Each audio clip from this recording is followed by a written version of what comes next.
Guys, I know that when it comes to my channel, when it comes to me reviewing movies and TV shows, anytime, and this is not an exaggeration, anytime I discuss something that is from Disney, especially on Disney Plus, a lot of people seem to just hate me. Now, I want to make something very clear that I don't hate Disney as much as other people may think I do. I will say, however, recently they have been making really bad movies, bad shows, bad business decisions. But this movie, however, is the complete opposite of all the hatred that Disney as a company has been getting in recent years. We're going to be talking about Crater in this video, a Disney Plus exclusive here in 2023. It's rated PG. It's about an hour and 45 minutes long. And I know this might come as a shocker to you guys, but I really like this movie. This movie had no promotion. It just came out, and I really think this movie deserves a lot more credit than what it's been getting, which is basically none. And another thing I'm going to say that I really don't say a lot about Disney movies that are exclusively on Disney Plus is I wish this movie came out in theaters. You heard me right. I wish that Crater came out at the movie theater, because this is a Disney movie that I would have happily paid full price admission. Not matinee, not the $5-6 matinee. I would have happily spent $9, $10, $11 to go see this movie in theaters, because I think it's great. I really enjoyed it. This film does not fall into the trappings that Disney has been doing for the past couple years.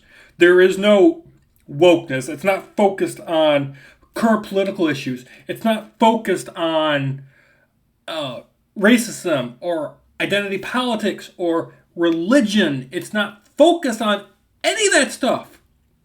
It is a fun adventure kids movie that adults, and I guess if you guys have figured out, I'm old.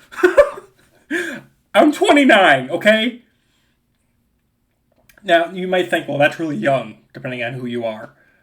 But I'm not 14, 15, 16, 18, 21. I'm old enough to understand the difference between a kid's movie and an adult movie, okay? I can understand that.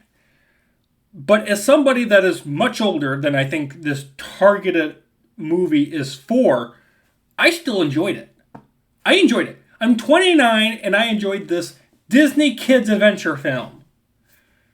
It's really hard for a movie to pull off the ability to target a certain audience age group, but appeal to a broader scope than that. And this movie does it greatly. Now, if you guys don't know what this movie's about, it follows this character of Caleb, and his father ends up dying in the mines on the lunar colony of the moon. And he ends up having to deal with the fact that because his mom died a long time ago, and now his dad's dead, now he just gets a free pass to be relocated to Omega, which is located 75 years away from the Earth and the Moon. And the reason that it's there is because obviously the Earth is dying, but they need the Moon to still be functional and operational because they mine the materials that fuel the ships to get to Omega. Caleb, because he has no family anymore now, he gets a free pass to go to Omega and live a good life because he has no more actual family.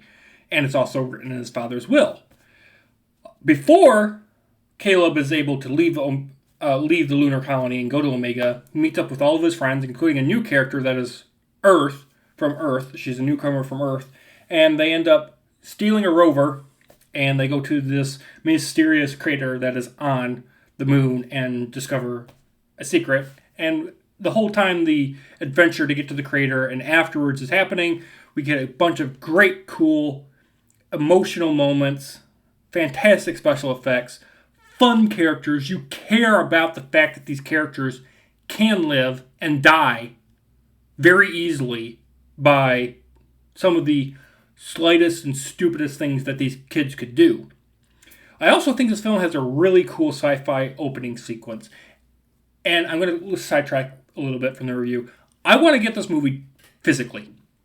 I don't do that a lot when I do reviews, but this is a movie I want to get on disc. Like, I have a collection, and you've seen this in my past videos. If you guys haven't, go check them out. But I've got over here, next to all my Star Wars and Star Trek and everything else in between, I've got Mandalorian Season 1 and 2. I've got the Obi-Wan Kenobi show. I've got the Book of Boba Fett, Andor, Camp Cretaceous Seasons 1 through 5, The Terminal List. I've got a bunch of stuff that is streaming exclusive. WandaVision, Loki, Star Wars Vision Season 1. I want to get Season 2, obviously. But I've got a bunch of stuff that is stream exclusive, but I've been able to get it from third-party sources and get it on disc. This is a movie I want on disc. Just like Netflix's Extinction, I think this is a good movie to rewatch just because of the fun nature of it. Fun nature, fantastic special effects, cool sci-fi opening. I think that there are two things that I really enjoy a lot from this film is that we get to see people that have never been to Earth. And they only know life on the lunar colony of the moon. And when you are watching the film, and I know I'm not going to do it justice, but when you're watching the film, it's interesting and tragic to know that these kids are like second, third generation, and they've never been to Earth. Like the newcomer girl from Earth that's visiting the lunar colony, she ends up realizing that, not everybody gets to see rock mountains, grass, trees, blue sky, white clouds. These kids have known nothing but pain, suffering, death. Even the school on the lunar colony does not teach Earth history and Earth culture. The school on the lunar colony of the moon teaches you how to mine and how to survive and how to provide for your family. There is no time on the lunar colony for you to learn about Earth's history from the past 2,000-3,000 years. They don't have time for that. Especially if you want to get to fancy living Omega that looks like something from Scotland. Seriously, Omega looks like something from Scotland almost. It's beautiful. Omega looks beautiful in this movie. But you can tell it was shot on Earth. Okay? I can't help that. And then I'll get to the second thing I really enjoyed a lot about this movie in a second. But one thing negative I do want to discuss is that the gravity on the moon does not work like it should. Like, the gravity on this moon that is in this movie makes no sense. Like, correct me if I'm wrong in the comments section, but I'm pretty sure if you lift off too much from the moon's surface and you don't have, like, gravity boots or something holding you down, then you will lift off the moon and you'll just float into outer space. This movie does not address how these kids are just able to walk normally on the moon's surface without being jettisoned into outer space. Okay? No explanation whatsoever. Just want to point that out.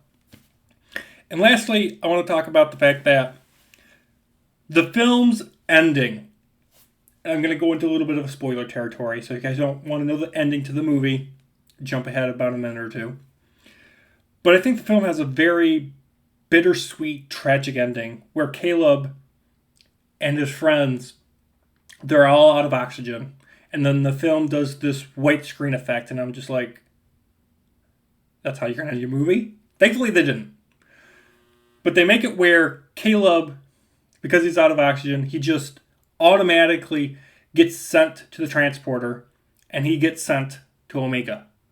He never gets to say goodbye to his friends. He just gets put into cryosleep for 75 years. And by the time he gets to Omega, of course, his friends are all dead. They're either very old or dead, and he's never going to see them again. And so, because of that bittersweet ending, it makes the past 80, 90 minutes, or the 80, 90 minutes of the beginning part of the movie have more of a impact. It feels like an adventure. It feels like a final goodbye adventure. And I think it's really cool. And the soundtrack also helps. And while Caleb is on Omega, we get to listen through audio recording the impact that Caleb not only had on his friends' lives, but his impact on the lunar colony. Because of him and his friends going on that adventure to the crater, and them growing closer and bonding, and even some of them falling in love and starting a family, having kids and grandkids, they also were able to impact that newcomer from Earth and be like, hey, we had all these projects that were supposed to happen, but because we found Omega, all these projects never happened, and now life on the moon is miserable. And the newcomer from Earth tells her father all this stuff, and he makes an impact, and he makes life on the moon not such a miserable place to be. It makes it where there's shopping malls and there's fun things to do, like a roller coaster. And it's not all just work to death. There's a purpose, there's life on the moon finally. And it's cool to see that Caleb and his friends, especially Caleb because he's kind of like the leader of the group, to see how they had an impact on the rest of the lunar colony and have an impact to the people on Earth as well, and change people's minds and perspectives of what is life, what is living, what is the difference between living and surviving. And if you guys have Disney Plus, and I know a bunch, millions and millions and millions of people have unsubscribed to Disney Plus because of what they've been doing recently with wings like, Mandalorian Season 3 and Peter Pan and Wendy and all their other business decisions. I understand why you did that. I just want to make a fact that if you still have Disney Plus, or if you're considering getting Disney Plus again, this is a movie that I think is worth getting Disney Plus, even if it's just for 1 month and you just want to watch this movie and you don't want to wait for it to come out on DVD or Blu-ray from a third-party company. Watch this movie. Crater, I would strongly recommend it. Really great. There's no wokeness, there's no identity politics or Disney's modern day issues in it. It's a fun film.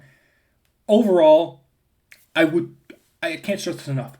Watch this movie 100%. Overall, I will want to say that it's basically Goonies in outer space. Now, if you don't like Goonies, what I mean by that is it's a group of kids. They've all got their crazy, cuckoo, messed up ideas in their heads, but they all still function as a coherent group and are able to go on a fun adventure to go find treasure somewhere. And they bond, and it leads to a somewhat bittersweet ending, but it's a satisfying ending nonetheless.